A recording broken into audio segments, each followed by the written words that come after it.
The reality is, even if the meeting happened tomorrow, anywhere in the world, Putin isn't ready to make peace. So I don't think that anything would result of the meeting. And, Putin is a master at the Russian art of using negotiations, stringing out negotiations to be able to achieve what you want, whether it's on the battlefield or elsewhere. So I wouldn't expect that any such meeting would bear fruit now. That's why you have to push for the ceasefire first.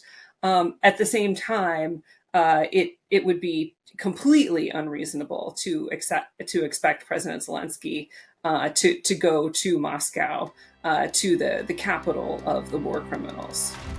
Hello and welcome to Independence Avenue Media. I'm Iyame Ormashuli, and I'm delighted to be speaking with Laura Cooper today. She's former Deputy Assistant Secretary of Defense for Russia, Ukraine, and Eurasia, and we'll be talking about all things related to Ukraine, military assistance to Ukraine, as well as the diplomatic efforts underway at the moment, as well as Armenia-Azerbaijan, Georgia, and the U.S. policy towards the region. So stay tuned for the interview. But before we get to it, do subscribe to our YouTube channel. Click that subscribe button at the bottom of the screen and send us questions, comments. We'll be delighted to see them and address some of them.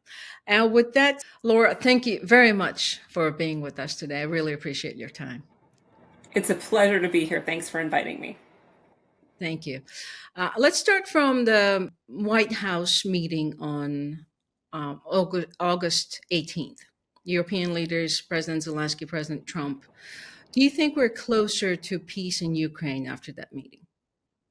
Well, I would say I was very encouraged by the amazing show of support from the European allies for President Zelensky. I was, really gratified to see how, they were all coming together to show unity. But it really was kind of two steps forward after one step back. And the one step back was, back on Friday, the week before, the Anchorage summit, where Putin just really got a pass. He wasn't asked to sign up to this ceasefire that is so critical. He was given tremendous honors.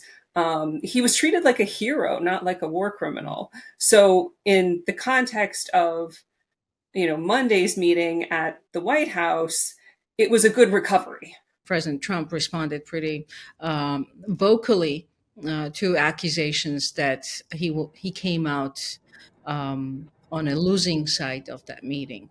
So would you say that it was a loss for the United States in Alaska?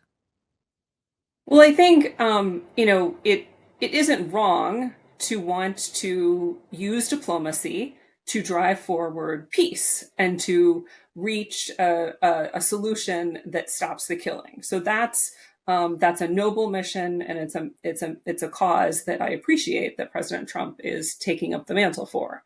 At the same time, to go to all of that effort to make sure that the setting was right, to make sure that the president freed up his calendar, and then to really not walk away with anything, and to also not walk away with a clear strategy for how to get to a ceasefire. That's the damage to U.S. national security and to the security of our allies in Europe. Do you think ceasefire is important in this? Because we saw this evolution from the U.S. side saying that, okay, we need to get a ceasefire before the peace talks. And now we're at a stage or at a place where the U.S. president is saying that ceasefire is not really that important. It's the peace deal that matters, which is probably understandable why peace deal is more important. But do you think ceasefire is essential for this? I think ceasefire is critical. In the first place, it stops the killing. I mean, we just had on Monday of this week an entire family that was slaughtered in Kharkiv, 2 children, and these kinds of attacks are happening day after day. So a ceasefire would stop that. And that is what President Trump has said he wants to achieve. But in terms of Putin's goals, we know that he doesn't want a ceasefire precisely because he is not ready to actually make peace. He wants to keep pushing on the battlefield. He thinks he can win at this point, even though, Western military analysts look at how slow his troops' progress has been, and they say, well, it would take, 4.5 years for you to actually capture just the territories in Donbass that you're trying to get for free. But Putin is going to keep pressing and pressing and pressing, and he is not going to negotiate in good faith an actual peace settlement. So unless we can get a ceasefire, we will be facing this prolonged misery and these fierce attacks from Russia. President Putin or the Kremlin is now suggesting that the bilateral meeting between President Zelensky and President Putin can happen if Zelensky goes to Moscow. Do you think that can happen? Well, I think, the reality is, even if the meeting happened tomorrow, anywhere in the world, Putin isn't ready to make peace. So I don't think that anything would result of the meeting. And, Putin is a master at the Russian art of using negotiations, stringing out negotiations to be able to achieve what you want, whether it's on the battlefield or elsewhere. So I wouldn't expect that any such meeting would bear fruit now. That's why you have to push for the ceasefire first. At the same time, it would be completely unreasonable to expect President Zelensky to go to Moscow, to the capital of the war criminals. And there's also some people are suggesting that if he goes, maybe he will not even come back alive from Russia. So that's. Well, I think that's one can expect anything from the Russians at this point. What do you make of this Article 5 alike security guarantees for Ukraine? Europeans are talking about security guarantees.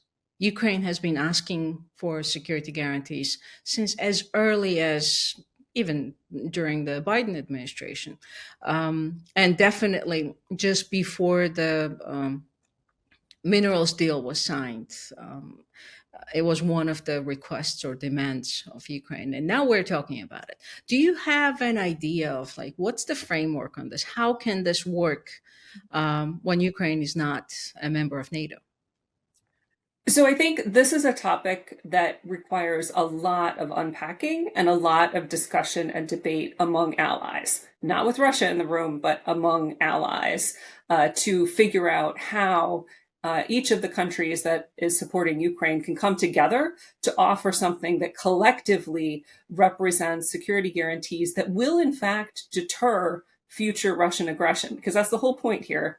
We'll reach an end to the war at some point, and those security guarantees are the mechanism that will push back against future aggression. So I think that when you talk about security guarantees, I think there's a fixation right now with the troops on the ground element of it, which is really important. But I'd like to kind of take a step back and look at what are all the elements that it could include, because I think there's room for some creativity and some collaboration across the allies. So the ground element. There's a lot of decisions that have to be made. What is their mission? Is this I've heard reassurance force. Well, what's a reassurance force? Is it just a tripwire? Or I've also heard, deterrence force, which sounds a bit more like, a UN Chapter 7 peace enforcement mission, which is a completely different end of the spectrum. You have such a long line of contact to cover.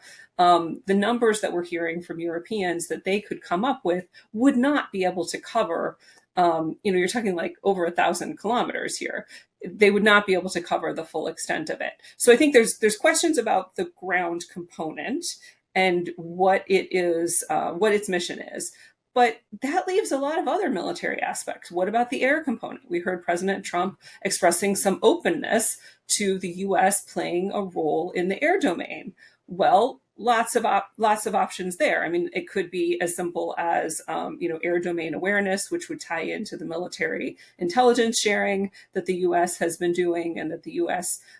Has exquisite capabilities for. But it could also be something like an air policing mission. That is something that NATO is very familiar with. So they have to sort out what is that air mission. And then the thing that I'm not hearing anybody talking about, and I'm not sure why, is the maritime domain. We know that Ukraine is dependent on the Black Sea. Ukraine needs the Black Sea to get its goods to market, to get its grain to market, its other commodities to market. We know that Russia has a long history of harassing Ukrainian shipping, way before the full-scale invasion in 2022. So is there a role for US or other NATO allies to have patrols in the Black Sea? Perhaps you could have the littoral states, including Turkey, which controls access to the Black Sea, coming together with the US for some kind of a maritime mission. So there's lots of different aspects that we need to tease out. And then the second component of the a security guarantee is really the Ukrainian armed forces themselves.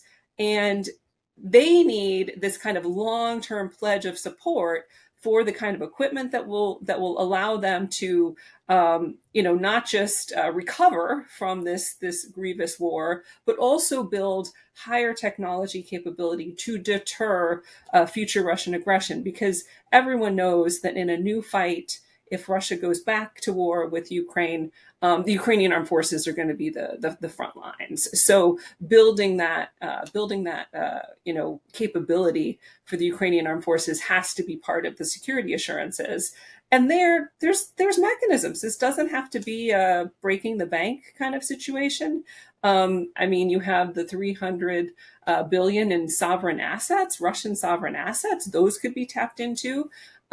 You have the minerals deal that the U.S. has made with Ukraine, where military assistance counts towards capital investments in that fund. So there's a lot of mechanisms that can be tapped into for the security assistance part of the security assurances. And then the other piece that nobody seems to be talking about is there's an economic component, because if Russia emerges from this war with a position where they are cooperative in enabling Ukrainian sovereignty, there's still going to be a question about sanctions relief, and there's going to be a question about future sanctions. So you could have in the security guarantees an economic component in which allies make specific commitments to take actions against Russia's economy in a way that would have more surefire effects, perhaps, than we saw at the beginning of this war. So this is a really important topic to delve into further.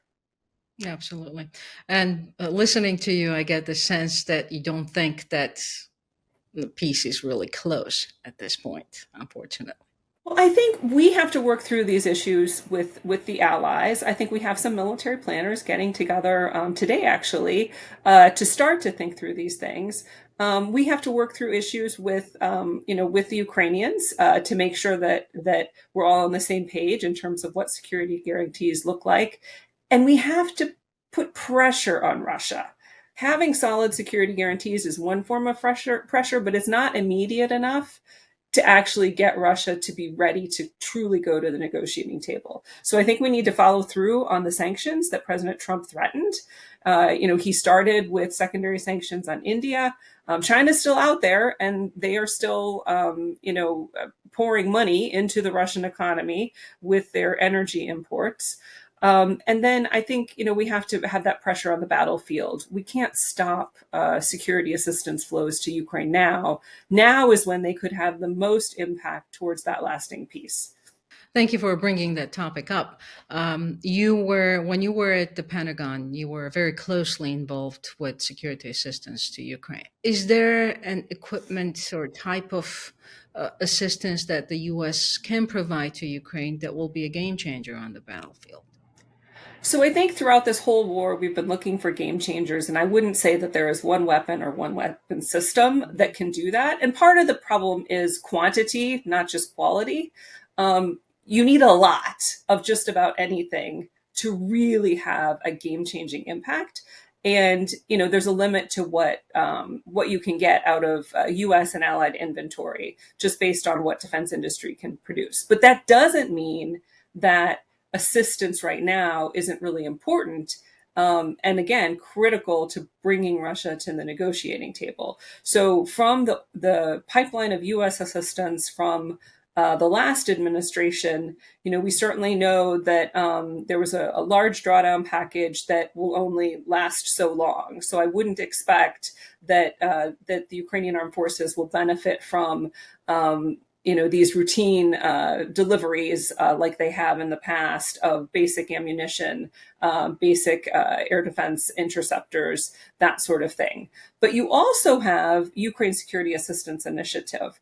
And that's the one that takes a long time because you have to go out to industry and you have to get industry to actually produce things. But in a sense, it's good news now because there's things that were put on contract 2 years ago that are just now producing. So there's more HIMARS coming their way. There's more NASAMS, air defense systems, coming their way. So the U.S. assistance pipeline hasn't totally ground to a halt. And I think it would be very beneficial to the negotiations for the administration to look at how to augment that pipeline. Again, it doesn't have to all be purely from the U.S. budget. There's opportunities to use the critical minerals deal. There's opportunities to use Russian sovereign assets. But I think they should look at how to augment that very limited pipeline right now and the pipeline that the Europeans have in order to push negotiations across the finish line. That's very interesting what you just said, that some orders that had been placed 2 years ago are only now being filled because it takes time to produce them. Is there a way for anybody to stop that? And I mean, particularly, of course, President Trump saying that, okay, the U.S. is out of this. Can those orders that were placed 2 years ago be stopped at this point? Well, I think you get into legal territory here because if the orders were just stopped out of the blue without any particular military necessity on the part of the United States, that would be contrary to the law that governs the security assistance program. It's a different scenario if there's an emergency situation for U.S. forces where they would, perhaps need something. That's a different scenario. But otherwise, that assistance would keep flowing. What do you think about this idea of Europeans paying for some of the assistance that Ukraine is getting? Is that a sustainable path? Well, I think for the Europeans, this is particularly challenging because they are looking to fire up their own defense industrial base.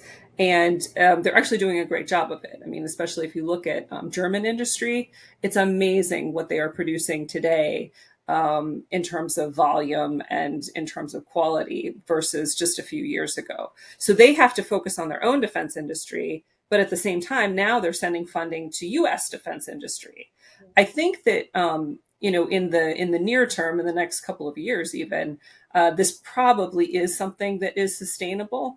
But I would imagine that the Europeans would want to be looking at substitute capabilities because subsidizing U.S. defense industry might not be something that they want to do in the long haul.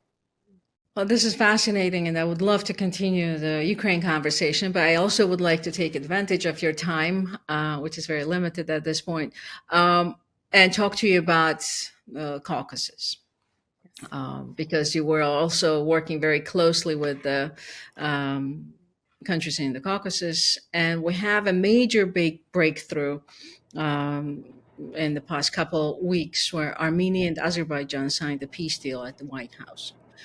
What do you think that means? Do you think that deal has brought peace to the Caucasus? So I would say I'm pretty optimistic about that deal. It has been a long time coming.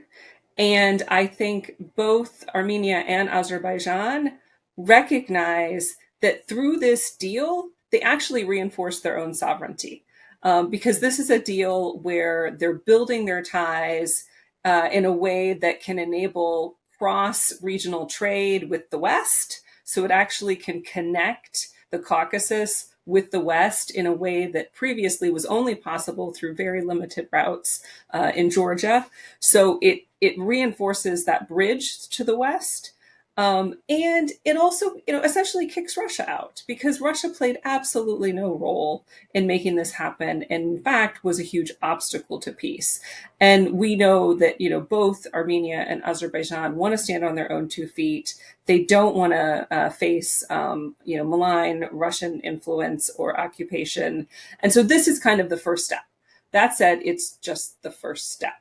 There's a lot of work that has to be done to actually get this transit area up and running. There's a U.S. company that will oversee this, but there's physical issues, physical infrastructure issues, and then there's also a lot of procedural and political issues that will still need to be worked through. So it'll be really, really important for the Trump administration to keep nurturing this success and keep engaging. There's lots of things that can be done in terms of engagement with both countries to keep this deal alive until it is truly solid. Because the Armenian parliament still needs to ratify it, which that could take a couple of years. And as a part of turning this agreement into a success, Armenia would also need to make some constitutional changes before even ratifying the peace deal. So Armenia seems to be in a more vulnerable situation in this case because of the Russian base, because of the Russian influence. Do you think the U.S. is giving enough support to Armenia at this point? And we should also mention that Armenia signed a strategic partnership agreement with the United States during the last administration. So where do you see that relationship now? So I think there's a lot more that can and should be done in terms of the U.S. investing in Armenia's security. I don't think it should be to the exclusion of also deepening the partnership with Azerbaijan, because to the extent that the U.S. is engaged in all 3 countries of the region, I think it actually bolsters each country's security.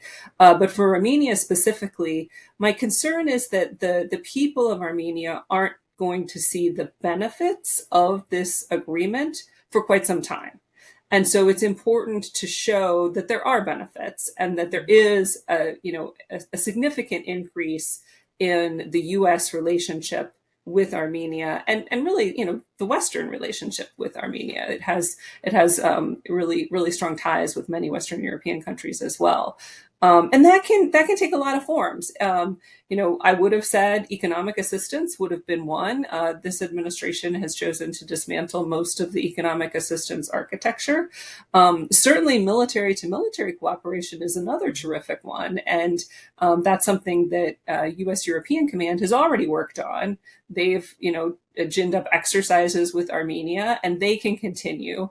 And they can, bring in the Kansas National Guard, which is the state partner for Armenia, maybe in tandem with, bringing in the Oklahoma National Guard over in Azerbaijan. So there's a lot of concrete, tangible things that we can do to show the people of Armenia and the people of Azerbaijan, we're there for you.